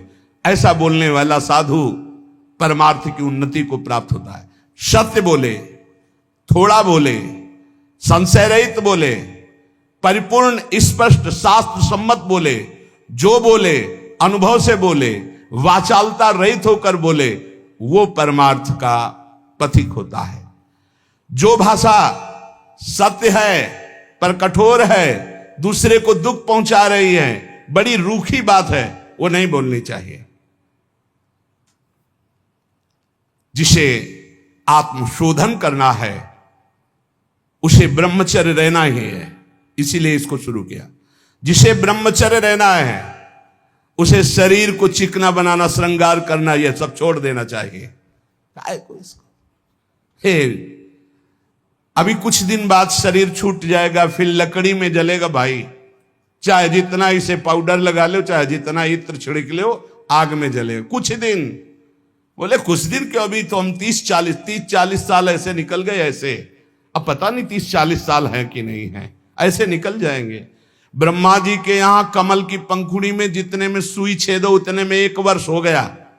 अपने 100 वर्ष कितने हुए, 100 बार ऐसे ब्रह्मलोक में करे तो हो गया। अपने शरीर को ज्यादा श्रृंगार, सुख, सुविधा, प्यार मत दो। जितने से भजन बन जाए, धर्म बने, उतने ही दो। स्त्रियों का काम भाव से स्पर्श करना, संभाषण करना, देखना छोड़ दे। यदि आत्मशोधन करना है, स्त्री साधक को पुरुष साधक से, काम भाव से, कैसे, किसी भी तरह से। बहुत सावधानी का विषय से आपको खुद निर्वाह करना है, कोई दूसरा निर्वाह करने वाला नहीं, दूसरे को सफाई देने की जरूरत नहीं। तीसरी बात, पहला है शरीर का श्रृंगार, दूसरा है स्त्रियों से संसर्ग, संभाषण, बातचीत आदि आदि। तीसरा है पौष्टिक और स्वादिष्ट भोजन। ये महान भयंकर हैं तीन बातें जो साधक को नष्ट कर देती है। शरीर का श्रृंगार करना, माताओं बहनों से काम भाव से युक्त होकर के इस तरह का व्यवहार, बातचीत, ऐसा आप सफाई पेश कर सकते हैं। भैया सफाई पेश करने की बात नहीं, आप खुद देख लीजिएगा। आपका अगर दृष्टि ठीक है, आपका भाव ठीक है, आपका व्यवहार ठीक है भगवान को साक्षी करके, तो कोई दोष नहीं है। लेकिन यदि आप अंदर से दूषित हैं तो आप बचिए। और स्वादिष्ट बलिष्ठ भोजन, आत्मशोधन करने वाले उपासक को जरूरत नहीं, कोई जरूरत नहीं। ये घी, रबड़ी, रसगुल्ला, दूध और ये बादाम, पिस्ता, ये गृहस्थों के लिए बने, ये भगवत मार्ग के पथिकों के लिए नहीं, उनके लिए नाम रूपी बल और ब्रह्मचर्य का महान ताकत, एक अद्भुत बल, एक अद्भुत उत्साह, एक अद्भुत तेज बना रहता। बादाम में थोड़ी है, हलवा में थोड़ी है। बादाम हलवा खा के तो बेकार हो जाओगे। शुद्ध सात्विक थोड़ा अन्न एक बार डाल लिया शरीर पोषण के लिए, बस जल, व्यायाम, प्राणायाम, ब्रह्मचर्य, इससे बहुत बड़ा बल प्राप्त होता है। हमें निरंतर मन को वश में करना, मन को वश में करने के लिए ये शारीरिक बल की जरूरत नहीं है। शारीरिक बल तो अपने आप बना रहता है। उत्साह, एक आत्मिक शक्ति, एक बल, एक अलौकिकता रहती है। ये निकृष्ट आचरण करने से नहीं। स्वादिष्ट और पौष्टिक भोजन की कोई आवश्यकता नहीं ब्रह्मचारी के लिए कि 5 चम्मच उसमें दाल में घी डाल के और इस सब कर, फिर कैसे हजम करोगे। तपस्वी उपासक को चाहिए स्त्री के रूप की तरफ, उसके हास्य की तरफ, उसके मधुवचन की तरफ, उनके संकेत की तरफ, उनके हाव भाव की तरफ, या स्त्री उपासक को चाहिए पुरुष के ऐसे परस्पर चितवन को ना देखे, ना चिंतन करे, ना देखे, ना चिंतन करे। परस्पर विरोधी शरीर को राग पूर्वक देखना, उनके अंग प्रत्यंगों का चिंतन करना, उनकी बातें करना, ये ब्रह्मचर्य कदापि नहीं रह सकते जो ऐसे आचरण वाले लोग हैं। ब्रह्मचर्य व्रत में रत रहने वालों को अत्यंत सावधानी पूर्वक अपनी इंद्रियों को दर्शन, संभाषण, चिंतन से बचाना है। जो भिक्षुक ब्रह्मचर्य का आनंद प्राप्त करना चाहता है, उसको अच्छे अच्छे पदार्थों के स्वाद पाने वाली जिह्वा पर काबू करना होगा। हाँ, ये जवानी जो है ये व्यतीत होनी चाहिए तपस्या में, जलने में व्यतीत होनी चाहिए। तो बुढ़ापा में वर्षा हो जाएगी। गर्मी की बात वर्षा आती है ना, जलोगे तपोगे तो वर्षा हो जाएगी। अगर पहले ही भीजे भोगों में पड़े रहोगे तो बुढ़ापा में सड़ोगे। फिर ध्यान रखना, पक्की बात समझ लो। सड़ना जानते हो किसे कहते हैं? अगर ध्यान हो आपको हितधाम में, एक 70-75 वर्ष के वयोवृद्ध वेशधारी जो बोल रहे थे, तुम हम दोबारा पुनरावृत्ति नहीं करेंगे बोलने की, वो बोल रहे थे, आप लोगों को ध्यान होगा कि महाराज बचा लीजिए, 75 साल का हूं, ऐसे से ऐसा ऐसा ऐसा। इसलिए ब्रह्मचर्यरत भिक्षुक को चाहिए किसी भी विपरीत शरीर से परिचय न ले, एकांत मिलन की बात ना हो, किसी भी तरह से अपने मन की कमजोरी सामने वाला ना जान पावे। ब्रह्मचर्यरत भिक्षुक को चाहिए कि वासनावर्धक, पुष्टिकारक भोजन, पेय, वार्ता, दृश्य, इनका परित्याग कर दे। जैसे बहुत ज्यादा ईंधन हो तो अग्नि उतनी ही ज्यादा बढ़ेगी, ऐसे जितना पौष्टिक आहार करोगे उतने काबाग्नि बढ़ेगी। शरीर का श्रृंगार, शरीर की शोभा, शरीर को सुख आराम देने की भावना वाला कभी ब्रह्मचारी नहीं हो सकता। बहुत सावधान। जब भगवत मार्ग में चले तो अंगूठी की जरूरत क्या है? जब भगवत मार्ग में चले हैं तो किसी भी तरह के आभूषण की जरूरत क्या है? भगवत मार्ग में चले तो कंघा की जरूरत क्या है? भगवत मार्ग में चले हैं तो चिकनाहट लगाने की जरूरत क्या है? सजाने की जरूरत क्या है? वैसे ही तेजों में सजे रहोगे। दो ही प्रकार से भगवत मार्ग में रहने वालों की पद्धति है, या तो पूरे बाल मुड़वा दे या पूरे बाल रखे रखे। 10-20 वर्ष बनाए रखो, फिर मुड़वा दो, या पूरे जीवन बनाए रखो, और या फिर 2-2 महीने 4-4 महीने के नियम में उनका मुंडन कराते रहो। ये कंघा लगाना, ये सेटिंग करना, फिटिंग कर, ये सब नहीं है। बांध लगोटा बचा केंद्री, कभी न देखा पर नारी, और भिक्षा के टुकड़े खा करके चढ़ी परमार्थ की तैयारी।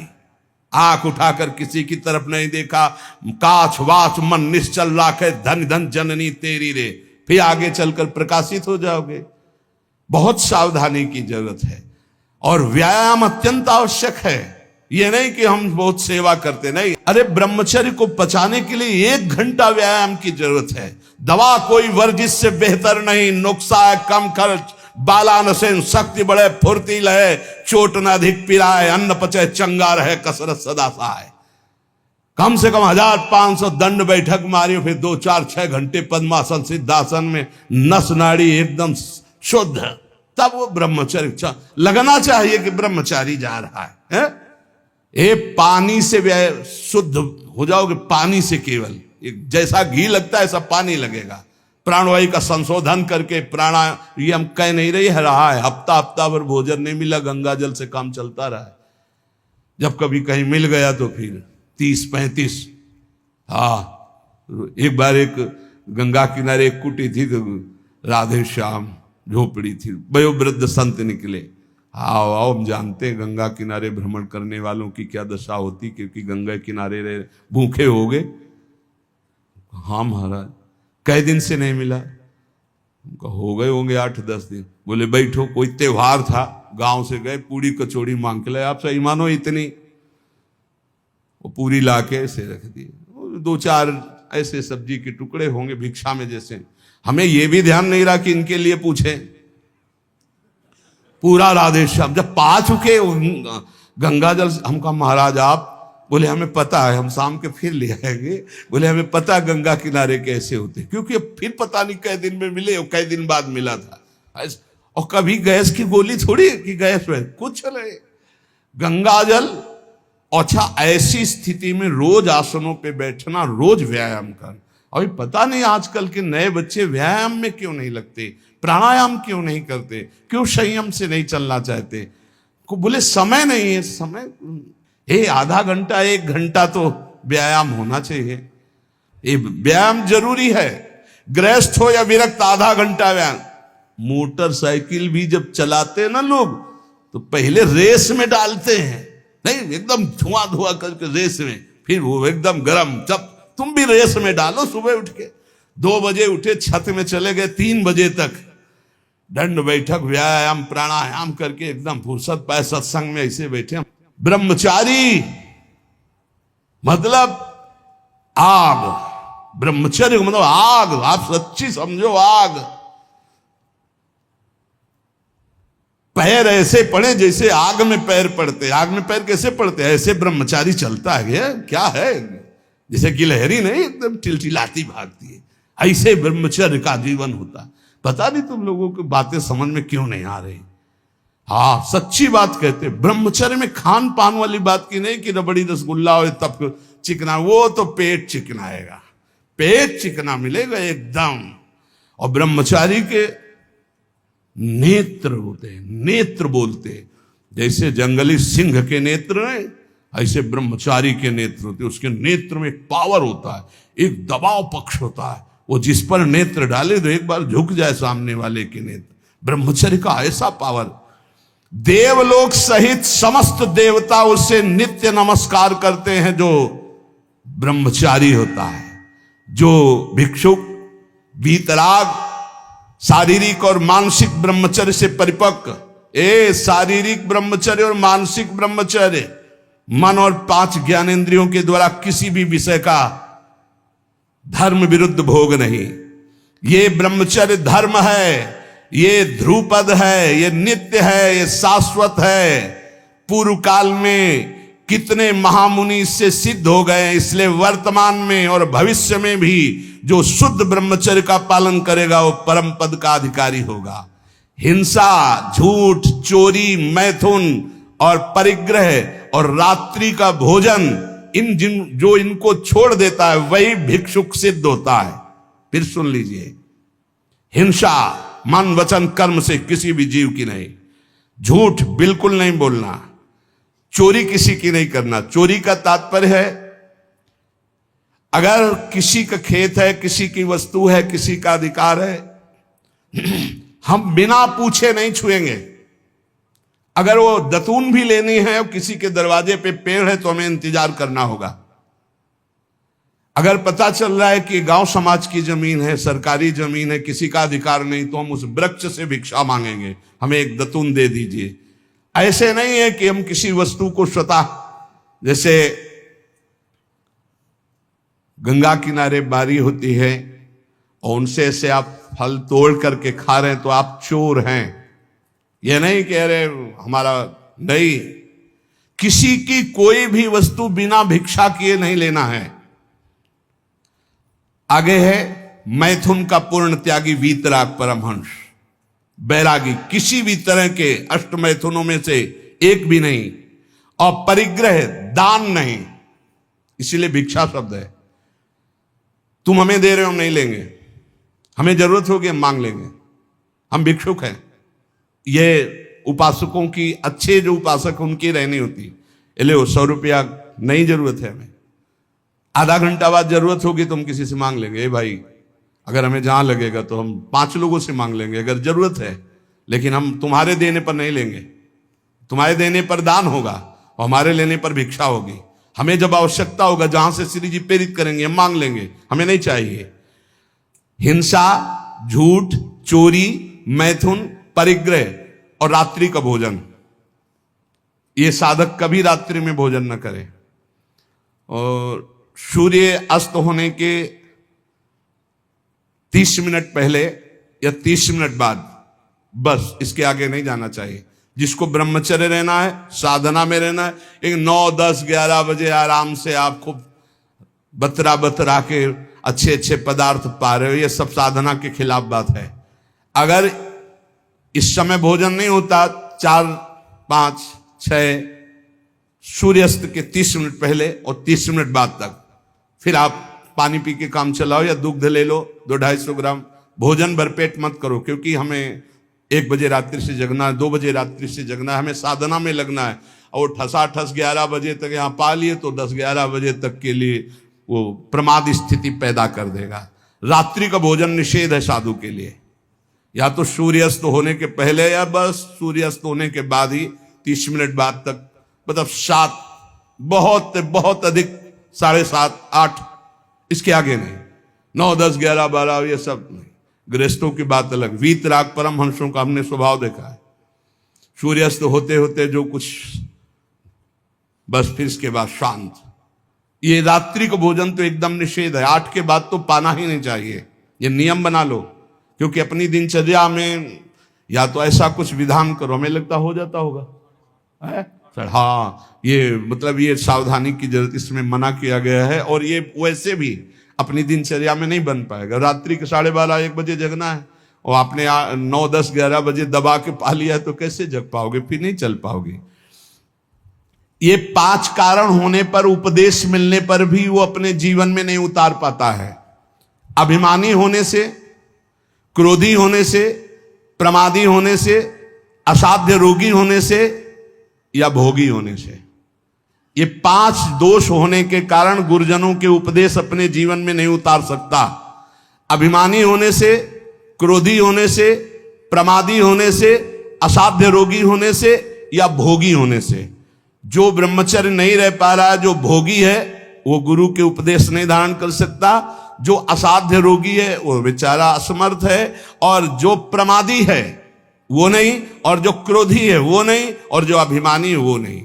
जो गुरु की आज्ञा का पालन करता है, उनके इशारों को समझता है, उनकी आज्ञा में अपने प्राण समर्पित किए हैं, उसके अंदर संपूर्ण भागवतिक सद्गुण प्रकाशित हो जाते हैं। इसलिए उद्धत ना हो, नम्र रहो, चपल ना हो, शांति स्थिर रहो, मायावी मत बनो, सरल रहो, कोई नौटंकी नाटक नहीं, कौतूहली मत बनो, गंभीर रहो, किसी का तिरस्कार मत करो, सबको सम्मान दो, किसी से क्रोध वार्ता मत करो, क्षमा करो, अपने मित्रता का व्यवहार सुरक्षित रखो, शास्त्र का अध्ययन करो, पर शास्त्र के ज्ञान का घमंड मत करो।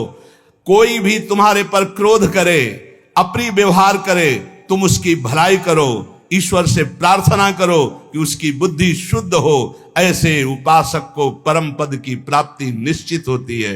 जो श्रवण किया उसको मनन करो, आचरण में उतारो, नाम जप करो, जीवन इस जन्म में भगवान की शरण तक पहुंच ही जाए, भगवत प्राप्ति हो ही जाए पक्का। जो भी हास्य विनोद में भी सत्संग में कहते हैं वो केवल शिक्षास्पद कहते हैं। किसी का नीचा दिखाना या किसी का उपहास करना हमारा लक्ष्य नहीं, लेकिन आप उपहासपद आचरण ना करें। आप ऐसा कोई पहनावा, ऐसा कोई खान पान, ऐसा कोई नाटक ना करें जो हमारे सनातन धर्म के विरुद्ध है, जो हमारे शास्त्र के विरुद्ध है। उससे आपका पतन हो जाएगा, पक्का समझो। बहुत बड़ा प्रभाव होता है सात्विक आहार, सात्विक भेष, सात्विक चिंतन, इससे बहुत उन्नति होती है। और असात्विक आहार, असात्विक भेष, असात्विक मन माने आचरण, इनसे बहुत पतन हो जाता है। इतना पतन हो जाता है, आप सोचो, जिन माता पिता परिवार को प्राणों से अधिक प्यार किया जाता है, बुद्धि भ्रष्ट हो जाती है, काम से पीड़ित होकर वो अपने परिवार के गले काट देता है, भाग जाता है दूसरे पुरुष के साथ या दूसरी स्त्री। ये क्या बुद्धि भ्रष्ट हो गई। जिनकी पूजा करनी चाहिए उनकी हत्या कर देते हैं, जिनको हमें शीश पर आज्ञा उनके शीश उतार लेते हैं। ये बुद्धि भ्रष्ट हो जाती है। आप देख लो, समाज में देख लो क्या हो रहा है। इसीलिए हम अगर विनोद में भी कोई बात कहते हैं तो तुम्हारे मंगल के लिए कहते हैं। किसी को कभी कुछ चुभे, कभी कुछ कोई शब्द चुभे, उसका विचार करना वो बहुत ही कड़वा होगा, लेकिन आपको स्वस्थ करने लायक होगा। जैसे कुछ ऐसी औषधियां होती, कुछ ऐसे चूर्ण होते हैं, बड़े कड़वे होते हैं, नीम जैसे लगते हैं, लेकिन वो आपका परम मंगल करते हैं। इसलिए प्यारे, हमारा किसी को दुख पहुंचाना उद्देश्य नहीं, हमारा उद्देश्य तुम्हें परम सुख प्रदान करना। पर तुम अपनी स्थिति को, अपने धर्म को, अपने आचरणों को भूल गए और मनमानी आचरण कर रहे हो, इसलिए तुम्हें जरूर बुरा लग सकता है। जैसे शास्त्रों में बार बार ये आकर्षण की निंदा की गई। अब अज्ञान के कारण, न जानने के कारण, उस शास्त्रों को कहते हैं अरे स्त्री के शरीर की निंदा की, तो किसी के शरीर की कोई कौन सी वंदना की गई है। पुरुष का शरीर चाहे स्त्री का शरीर है तो पांच भौतिक परस्पर आकर्षण की निंदा की गई, परस्पर अधर्माचरण की निंदा की गई। अगर आप शास्त्र सम्मत बातों को विचार करके देखें तो आज जो हमारी दुर्दशा हो रही वो शास्त्र न मानने से हो रही, शास्त्र की आज्ञा का पालन न करने से हो रही। प्रातः काल उठ करके भूमि के चरण छूकर बड़े बुजुर्गों को नमस्कार करके भगवत आराधना करके अपनी दिनचर्या में जाते हैं, उनका देखो कैसा आचरण होगा। जो सुबह से ही उठे गंदे आचरणों का चिंतन, गंदी वार्ता, गंदी क्रियाएं, पशुता छा गई है। इसलिए प्यारे, आज किसी भी प्रलोभन से यदि हमारा मन लुभायमान होगा तो हम शास्त्र की सही बात तुम्हें नहीं बता पाएंगे। और अगर हमारा उद्देश्य आपको भगवत प्राप्ति कराना है, आपका मंगल कराना है, तो निर्भय होकर दहाड़ते हुए आपसे कहेंगे, और आप प्यार से सुन लेना। थोड़ा कड़वा लगेगा लेकिन आपको बहुत ठीक कर देगा। ये सुदर्शन चूर्ण है, बड़ा कड़वा होता है सुदर्शन चूर्ण, लेकिन जिसका बुखार ना उतरता हो, नियम से सुदर्शन चूर्ण पाए, उसका बुखार उतर जाएगा। ऐसे ये जो माया का बुखार है ना, सत्संग रूपी सुदर्शन चूर्ण पाओगे, ये उतर जाएगा। नाम जप करो, सत्संग में कभी बुरा मत मानना। साधु, शास्त्र और गुरुजनों की बातें ये सदैव परमार्थ की उन्नति पर चढ़ाने वाली होती है। एक बार हृदय को सुनाना, ऐसा कि कड़वा सुन करके मुझे विचार हो कि मेरे जीवन में गंदगी क्या है और उसे दूर करना है, तो आपको अच्छा लगने लगेगा। शास्त्र जब बोलता है तो सत्य बोलता है, धर्म प्रिय बोलता है, उसमें आपका परम मंगल छुपा होता है। इसलिए कभी कभी कोई बात ऐसी उपहासास्पद या कड़वी लगे तो आपके मंगल के लिए तस्मात् शास्त्रम प्रमाणम है। और जहां कभी किसी को संशय लगे कि आपने बात कही थी कहां से प्रमाणित है, तो आप हमसे हृदय से पूछ लेना। वो कहीं न कहीं लिखी होगी, आप देख लेना, कहीं न कहीं लिखी होगी। सात्विक कैसे वस्त्र धारण करने चाहिए शास्त्र आज्ञा करता है। चाहे पुरुष हो चाहे स्त्री हो, वस्त्रों का बहुत प्रभाव है। कैसे आपको श्रृंगार करना है शास्त्र आज्ञा करता है। पातिव्रत धर्म का पालन करने वाली सौभाग्यवती पत्नी अपने पति को रिझाने के लिए षोडश श्रृंगार करती है, बाहर नहीं। बाहर वो गंभीरता पूर्वक कुछ ऐसे सौभाग्य चिन्ह धारण करके सौम्य भाव में रहती है। ऐसे जो आदेश हुए उनसे हमारे धर्म की रक्षा होती है, उनसे हमारी मानसिकता पवित्र रहती है। लेकिन पातिव्रत धर्म, एक पत्नी व्रत धर्म जो शास्त्राज्ञा करता है, या ब्रह्मचर्य व्रत धर्म अब ग्रंथों में लिखे रह रहे, कोई बिरला इन बातों को समझ रहा है नहीं। विदेशी आचरण हमारे देश में पधार रहे, ये जो धर्म स्थलियां हैं विदेशी भाव आ रहे। तो हमें लगता है सत्संग ही है एक जो तुम्हें डांट सकता है, सत्संग ही है एक जो तुम्हें झकझोर सकता है, सत्संग ही है जो तुम्हें गिरे हुए को शब्द के द्वारा उठा सकता है। आज गुरु कृपा से, श्री जी की कृपा से हजारों लोग इन्हीं कड़वी बातों को सुन सुनकर उठकर खड़े हो रहे हैं, अपने गंदे आचरणों का त्याग करके भगवत मार्ग में चल रहे। इसलिए सबसे प्रार्थना है, नाम जप करो, जो तुम्हें कड़वा लगे उसे बार बार मनन करो, वो तुम्हारे मन की गंदगी को दूर करके प्रियालाल से मिला देगा। विश्वास करो, प्रियालाल से मिले बिना ये मनुष्य जीवन बिल्कुल व्यर्थ जीवन है। फिर और योनिया देखो, ऐसी गर्मी हो रही, पानी जगह जगह, छोटे छोटे सरोवर जो होते थे वो सूख चुके हैं, पानी की बड़ी अव्यवस्था है। सोचो उन पशु पक्षियों को जहां आसपास नदी नहीं है। पहले तो धर्मात्मा लोग छोटे छोटे ऐसे पानी की व्यवस्थाएं करते थे पशुओं के लिए। सैकड़ों जगह वृंदावन में ऐसी नादी बनी हुई थी जिनमें शीतल जल भरा होता था गौओं के लिए। एक जगह भी खोजना मुश्किल हो जाएगा। पशुओं के लिए, पक्षियों के लिए पानी की बड़ी व्यवस्था है। तुम तो मनुष्य बिसलरी की बोतल खरीद लोगे, उनको कहां से है? विचार करके देखो। तो अगर हम अन्य योनियों में जाते हैं तो कितने भयानक दुख हमारे ऊपर होंगे। जंगलों में पानी सूख रहा है, पानी की कोई व्यवस्था नहीं। बहुत से ऐसे पशु पक्षी हैं जो चल करके जा करके नदी में पानी नहीं पी सकते, उनको वहीं नजदीक पानी चाहिए। कहां पानी की व्यवस्था है? पहले हमने देखा इसी वृंदावन में बड़े बड़े ऐसे पात्रों में पानी भरा हुआ है पशु पक्षियों के लिए, और नादी बनी हुई बड़ी बड़ी, उनमें शीतल जल भरा हुआ गौओं के लिए। बड़ी उदारता रहती थी। 50 जगह लोग शीतल मट के लिए जल प्याऊ थे सबको पिलाने के लिए। सब धर्म धीरे धीरे ह्रास होता चला जा रहा है। इसलिए उठो, धर्म के मार्ग में चलो, दूसरों का हित करो, शरीर के सुख की ज्यादा चिंता मत करो। ये लकड़ी में रखकर जलाया जाएगा या गाड़ दिया जाएगा, इससे कमा लो तपस्या, ब्रह्मचर्य, संयम, नियम, नाम जप। शेष चर्चा आगे। श्री राधा वल्लभ लाल की।